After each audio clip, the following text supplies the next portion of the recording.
Занимаваш се с инфлуенсърство. Да. Не мисля, че страдаш от липса на внимание. Какъв ти е по дяволите проблемата, не можеш да си намериш жена? Имам много за съжаление, високи Нещо критерии. наранен ли си? Какви са ти критериите? Червените флагове ми светват супер бързо. Добре, ти харесал ли си някаква мацка? Тук си 5 дена преди нас, имаш предимство, говорил си с тех, преструвал си се.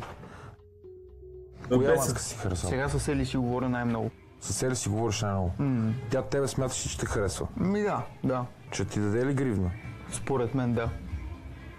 Според теб да. Но и не е Ти на не си всяка се- цена. Да не си се влюбил, бе, толкова човек като се влюби и става глупав и... Не. Добре, с какво Ели е повече от тия жени, с които Голям ти дървар е той. принцип Страшен дървар.